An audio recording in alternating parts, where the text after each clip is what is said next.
কোরআনের আলো আল হাদিসের আলো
লিল্লাহে তাকবীর।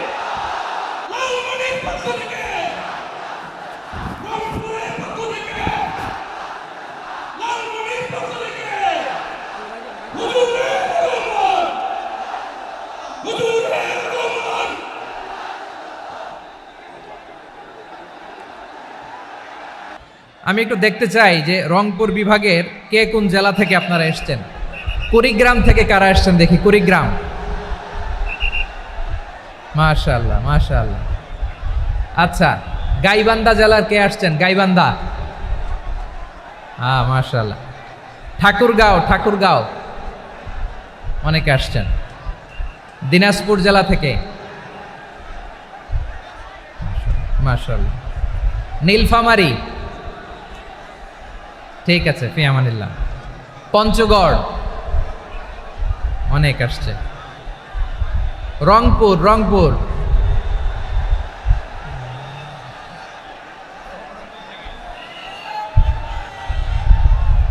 মাশাআল্লাহ। মাশাআল্লাহ, মাশাআল্লাহ। ঠিক আছে, লালমনিরহাটের কারা দেখি, লালমনিরহাট।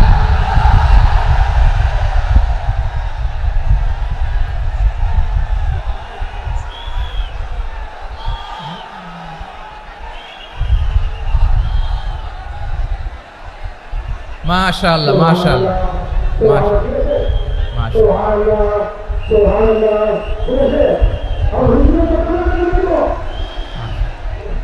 ঠিক আছে, ঠিক আছে।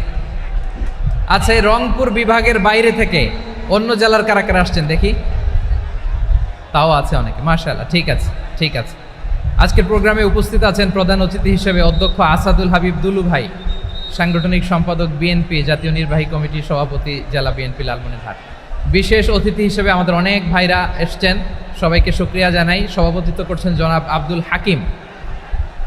আইন শৃঙ্খলা বাহিনী, প্রশাসন, ভলান্টিয়ার্স, শুনেছি আমি প্রায় 5,000 ভলান্টিয়ার্স আপনারা নিয়োগ দিয়েছেন। আলহামদুলিল্লাহ, আলহামদুলিল্লাহ। অনেক গোছালো প্রোগ্রাম। আমার প্রাণ ঢালা ভালোবাসা জানবেন, আমার হৃদয়ের গহীন থেকে ভালোবাসা নেবেন, শুভেচ্ছা জানবেন সবাই। ঠিক আছে, ঠিক আছে। প্রিয় ভাইরা, আমরা আর কাল বিলম্ব না করে মূল আলোচনায় চলে যেতে চাই। আজকে যে টপিকের উপর আমি কথা বলবো, টপিকটা হচ্ছে peaceful coexistence and communal harmony, শান্তিপূর্ণ সহাবস্থান এবং সাম্প্রদায়িক সম্প্রীতি। আমাদের বাংলাদেশে সাম্প্রদায়িক সম্প্রীতি আছে না নাই?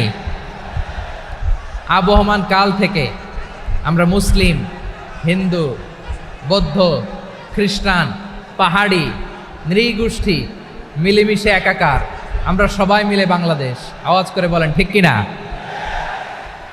আমাদের পারস্পরিক সম্প্রীতি, ভালোবাসা, সৌহার্দ্যপূর্ণ আচরণ, বোঝাপড়া, এটা বেশ মজবুত, বেশ মজবুত।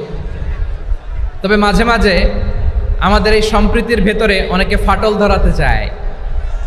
আমরা যে সুখে আছি, শান্তিতে আছি, এটা অনেকের ভালো লাগে না, ঠিক কিনা বলেন? আমাদের মধ্যে সাম্প্রদায়িক সম্প্রীতি, সৌহার্দ্যপূর্ণ আচরণ, ভালোবাসা, এটা আবহমান কাল ধরে আছে। তার প্রমাণ, আমরা তাফসিরুল মাহফিলের আয়োজন করলে আমাদের হিন্দু ভাইরা ডিস্টার্ব করে না, ঠিক কিনা? এবং আমি যদি বলি হাত তোলেন, হিন্দু ধর্মের কারা কারা এসেছেন, কত শত কত হাজার যে হাত উঠবে, আপনি অবাক হয়ে যাবেন। আমি চাচ্ছি না হাত উঠাতে। খুলনাতে সর্বশেষ যে আমি প্রোগ্রাম করে গেলাম, সেখানে কয়েকশো হিন্দু ভাই আসছে আমাদের আলোচনা শুনতে, আলহামদুলিল্লাহ।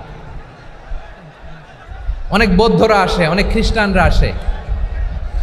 এবার সফরেও অনেক হিন্দু ভাইরা আমার সাথে দেখা করেছে। তারা বলেছে, হুজুর আমরা আপনার আলোচনা শুনি। আলহামদুলিল্লাহ বলেন। So it's our responsibility to present our religion to our non-Muslim brothers and sisters. আমাদের অমুসলিম ভাই বোনদের কাছে ইসলামের সৌন্দর্য তুলে ধরা, এটা আমাদের দায়িত্ব। We all are the ambassador of Islam. আমরা প্রত্যেকে দায়িত্বশীল, আমরা প্রত্যেকে এক একজন ইসলামের অ্যাম্বাসেডর। আলহামদুলিল্লাহ বলেন।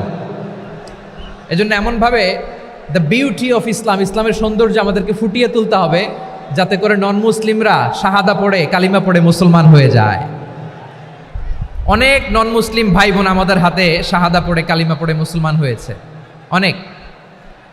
সো আমরা যেন ইসলামের বিউটিটাকে তুলে ধরতে পারি, এবং এই যে সম্প্রীতি, এটাকে যেন আমরা অটুট রাখতে পারি। আদতে আদতে বাংলাদেশের ইতিহাস বলে আমাদের দেশে কোনো দাঙ্গা নাই, আছে? লালমনিরহাটের ভাইয়েরা আওয়াজ করে বলেন, আমাদের দেশে হিন্দু মুসলিম দাঙ্গা আছে? আমরা ভাই ভাই, আওয়াজ করে বলুন তো, আমরা কি ভাই ভাই? কিন্তু কিছু দুষ্ট লোক আছে, তারা আমাদের সম্পর্কের মধ্যে ফাটল ধরাতে চায়, ঠিক কিনা বলেন? মাঝে মাঝে ঝগড়া লাগাতে চায়। দেখবেন পত্রপত্রিকায় দেখা যায় বিভিন্ন ধর্মীয় উপাসনালয়গুলোতে হামলা চালানো হয়। এগুলো রাজনৈতিক উদ্দেশ্য প্রণোদিত, এগুলোর সাথে ইসলামের কোনো সম্পর্ক নাই। এজন্য এই দুর্বৃত্তদের ব্যাপারে আমাদের সাবধান থাকতে হবে। আমরা সবসময় যেমনি ঐক্যবদ্ধ, ইউনাইটেড, আমরা যদি এরকম ইউনাইটেড থাকি, এই সমস্ত দুর্বৃত্তদের কালো হাত ভেঙে দিতে আমাদের 1 ঘন্টাও লাগবে না। চিল্লায় বলো ঠিক কিনা? আমরা সংঘবদ্ধ থাকবো। এই যে আমাদের পিসফুল কোএক্সিস্টেন্স, শান্তিপূর্ণ সহাবস্থান।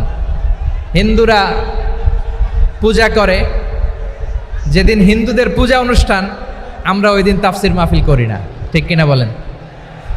যেদিন আমাদের তাফসিরুল কোরআনের প্রোগ্রাম, ওই দিন আমাদের হিন্দু ভাইরা ডিস্টার্ব করে না। সুবহানাল্লাহ। হিন্দুদের পূজা অনুষ্ঠানে মাদ্রাসার ছাত্র যে পাহারা দেয়, গোটা বিশ্বে এরকম দৃষ্টান্ত নজির বিরল, ঠিক কিনা বলেন? আইন শৃঙ্খলা বাহিনীর পাশাপাশি মাদ্রাসার ছাত্ররা যে সেখানে পাহারা দেয়, গোটা পৃথিবীতে এই দৃষ্টান্ত আপনি পাবেন না। মাদ্রাসার ছাত্ররা তারা তো কোরআনের ধারক, তারা হাদিসের ধারক, তারা কেন মন্দির পাহারা দিবে? এই সম্প্রীতিকে ধরে রাখার জন্য, এই সৌহার্দ্যকে ধরে রাখার জন্য, আমাদের পারস্পরিক ভালোবাসাকে অটুট রাখার জন্য। আওয়াজ করে বলতে হবে, ঠিক কিনা? এখন বলেন, আমাদের এই ভালোবাসা অটুট থাক, আমরা চাই কি চাই না? আমরা হিন্দু মুসলিম মিলেমিশে শান্তিপূর্ণ সহাবস্থান, সাম্প্রদায়িক সম্প্রীতি, লালমনিরহাটের ভাইয়ের আওয়াজ করে বলুন, এই সাম্প্রদায়িক সম্প্রীতি আমরা চাই কি চাই না? আল্লাহ এই দেশকে তুমি বরকতময় করো, বাংলাদেশকে তুমি শান্তিময় করো। আওয়াজ করে সবাই বলেন আমিন। এই জায়গাটাতে সামান্য একটু আওয়াজ হচ্ছিল, এটাও থেমে গেছে। আলহামদুলিল্লাহ, আলহামদুলিল্লাহ। এখন একেবারে everything is in my control. মাশাআল্লাহ। ঠিক আছে, আমি মূল আলোচনায় যাই। প্রিয় ভাইরা, আমি বলেছিলাম আমার আলোচনার বিষয় হচ্ছে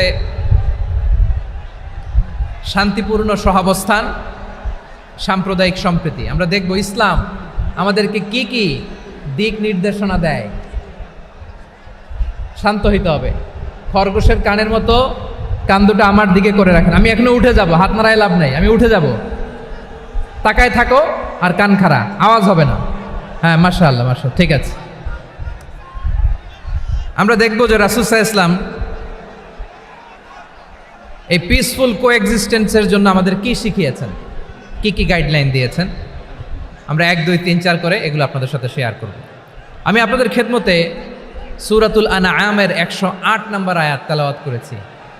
এখানে আল্লাহ রাব্বুল ইজ্জা ওয়াল জালাল তিনি ইরশাদ করছেন, ওয়ালা তাসুব্বুল্লাযীনা ইয়াদউনা মিন দুনিল্লাহি ফায়াসুব্বুল্লাহা আদওয়াম বিগাইরি ইলম কাযালিকা যায়্যান্না লিকুল্লি উম্মাতিন আমালাহুম সুম্মা ইলা রাব্বিহিম মারজিউহুম ফায়ুনাব্বিউহুম বিমা কানু ইয়ামালুন।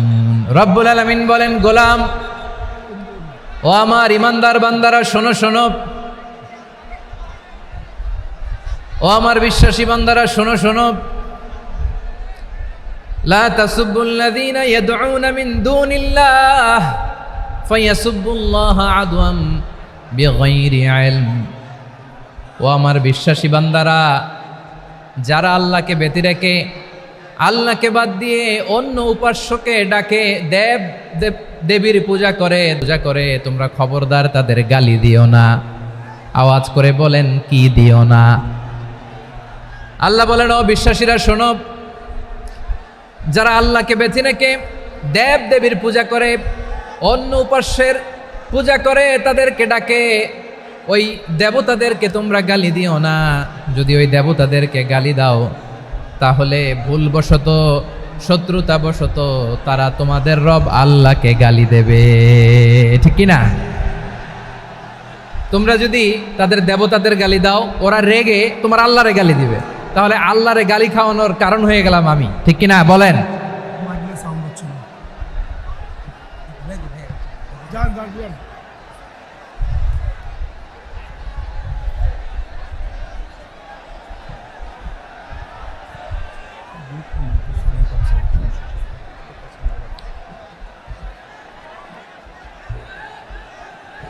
সম্মানিত ভাইয়েরা, এত বিশাল প্রোগ্রাম, মাইকের একটা সেটআপ থাকে, তারগুলো অনেক সময় নড়ে যায়, ধাক্কা ধাক্কিতে ডিসপ্লেস হয়, একটু ঝামেলা হবে।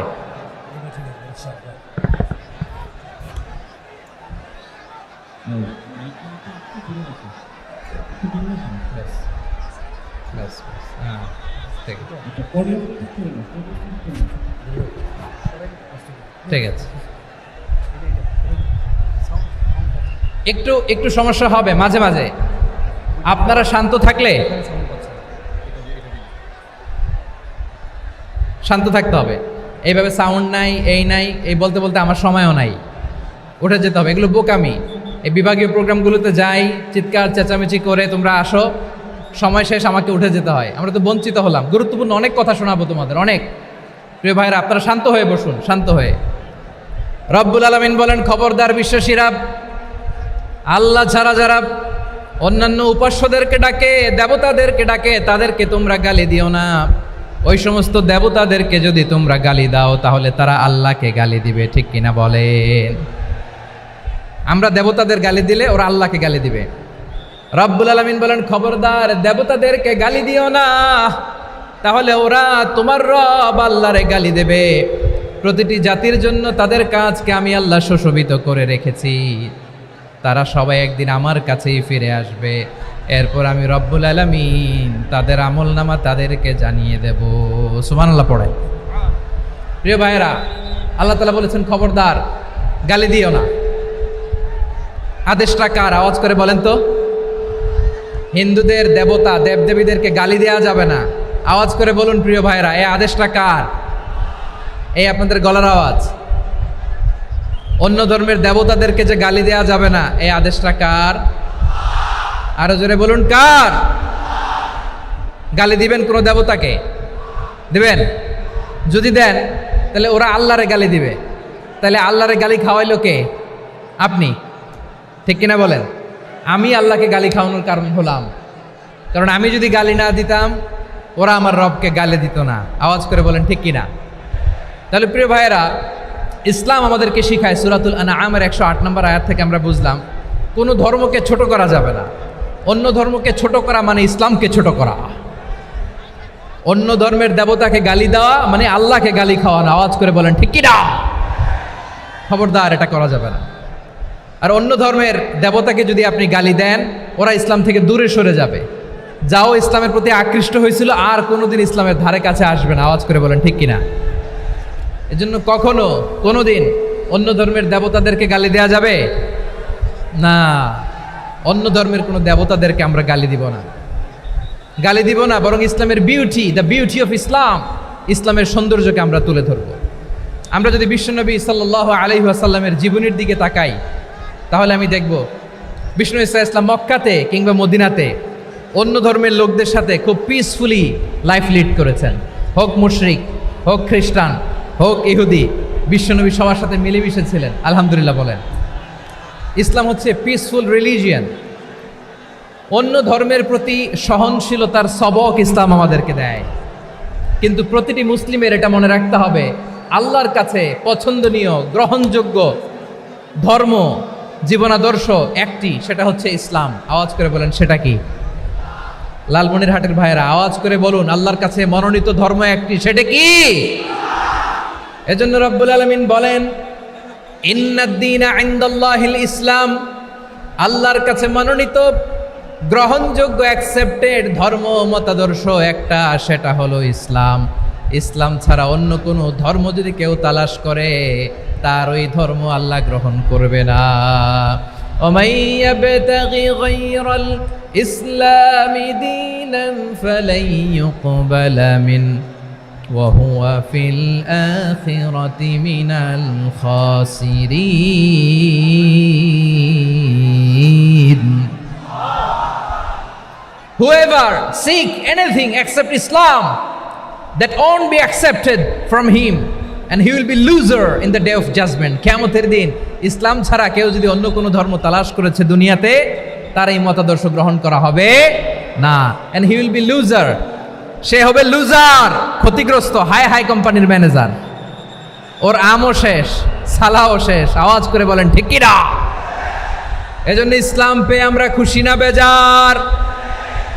প্রত্যেক নামাজ শেষে আমরা আল্লাহরে বলি, আল্লাহ রাদিতু বিল্লাহি রাব্বা ওয়া বিল ইসলামি দীনা ওয়া বি মুহাম্মাদিন নাবিয়ান ওয়া রাসূলা। ও আল্লাহ, তোমারে রব হিসেবে পেয়ে আমরা খুশি। ও আল্লাহ, ইসলামকে ধর্ম হিসেবে পেয়ে আমরা খুশি। বিশ্বনবীকে আমাদের রাসূল পেয়ে আমরা খুশি। ঠিক কিনা বলেন? ইসলাম ছাড়া অন্য কোনো ধর্ম আমরা গ্রহণ করব না। ঠিক কিনা বলেন? আল্লাহর কাছে অ্যাকসেপ্টেড রিলিজিয়ান একটা, সেটা ইসলাম। তো বিশ্বনবী সাল্লাল্লাহু আলাইহি ওয়াসাল্লাম মক্কাতে কিংবা মদিনাতে খুব পিসফুলি এক্সিস্ট করেছেন। যে কোনো ধর্মের সাথে মিলেমিশে চলেছেন। তার প্রমাণ আমরা যদি রাসূল সাল্লাল্লাহু আলাইহি ওয়াসাল্লামের বায়োগ্রাফির দিকে তাকাই তাহলে দেখব তিনি মুশরিকদের সাথে পিস ট্রিটি করেছেন, শান্তি চুক্তি, পিস ট্রিটি, পিস এগ্রিমেন্ট। আপনারা হুদাইবিয়ার সন্ধির নাম শুনেছেন? আমার লালমনিরহাটের কলিজার টুকরা ভাইয়েরা, হুদাইবিয়ার সন্ধির নাম আপনারা শোনেন নাই? 6ষ্ঠ হিজরিতে বিষ্ণু ঈসা ইসলাম মুশরিকদের সাথে এই ট্রিটি করেছেন, চুক্তি। কাদের সাথে? মুশরিকদের সাথে। আমরা তো মুসলমান বসতে পারি না, আমরা দুই মুসলিম ভাই একসাথে বসে চা খেতে পারি না, গল্প করতে পারি না। বিষ্ণু ঈসা ইসলাম মুশরিকদের সাথে ট্রিটি করেছেন, হুদাইবিয়ার সন্ধি। এই সন্ধির আগে মক্কা থেকে কেউ মদিনায় যেতে পারে না, মদিনা থেকে কেউ মক্কায় যেতে পারে না, কিন্তু এই সন্ধির পরে ট্রাফিক স্বাভাবিক হয়ে গেল। মক্কার লোকেরা মদিনায় আসতে পারে, মদিনার লোকেরা মক্কায় আসতে পারে। এটাকে বলে সুলহে Hudaibiya, the peace agreement of Hudaibiya, শান্তি চুক্তি। আমরা পৃথিবীতে এখন অনেক শান্তি চুক্তির নাম শুনি, এগুলো সব the piece treaty of Hudaibiya থেকে কপি করা। আল্লাহু আকবার। তাহলে বিশ্বনবী সাল্লাল্লাহু আলাইহি সাল্লাম তিনি যে শান্তিপূর্ণ সহাবস্থানে বিশ্বাসী ছিলেন, মুসলমানেরা যে অন্য ধর্মের প্রতি সহনশীল তার প্রমাণ হচ্ছে এই পিস ট্রিটি। শুধু তাই নয়, মাইকের সাউন্ডটা একটু বাড়ায় দিতে হবে, খুব দুর্বল, একটু মজবুত করতে হবে, আর একটু ক্লিন করতে হবে, আর সবগুলা জায়গায় সাউন্ড যাচ্ছে কিনা একটু ক্রস চেক করতে হবে। হ্যাঁ, পাবেন দিচ্ছে mic operator, he is trying his level best, দিচ্ছে। মাইক অপারেটর যিনি আছেন প্রতিটি জায়গায় প্রতিটি সাউন্ড বক্সে যেন আওয়াজ পাওয়া যায়, একটু ক্রস চেক করেন, সাউন্ডটাকে একটু স্ট্রং করে দেন। হ্যাঁ, ঠিক আছে, মাশাআল্লাহ। এদিকে তাকান, এদিকে।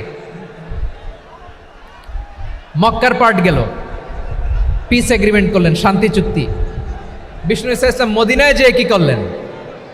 মদিনায় যে বিষ্ণু ঈসা ইসলাম মদিনা চার্টার করলেন, মদিনা সনদ, সাহিফাতুল মদিনা, এটার বলে মদিনা চার্টার। যে ওয়েস্টে, ইউরোপে, আমেরিকাতে তারা অনেক চার্টার করে, এই সব চার্টার মদিনা চার্টার থেকে কপি করা। আওয়াজ করে পড়েন সুবহানাল্লাহ। বিষ্ণু ঈসা ইসলাম মদিনায় গেলেন, মদিনাতে মুসলিম, মুশরিক, ইয়াহুদি, এই 3 ধর্মের লোক মিলে সব স্টেক হোল্ডার যারা আছে সবাইকে নিয়ে বিষ্ণু ঈসা ইসলাম মদিনা চার্টার করলেন, মদিনা সনদ, পড়েন সুবহানাল্লাহ। শুধু তাই নয়, মক্কাতে বিশ্বনবী পিস এগ্রিমেন্ট করলেন, শান্তি চুক্তি মুশরিকদের সাথে। মদিনাতে যে বিশ্বনবী মদিনা চার্টার করলেন, মদিনা সনদ করলেন ইহুদিদের সাথে।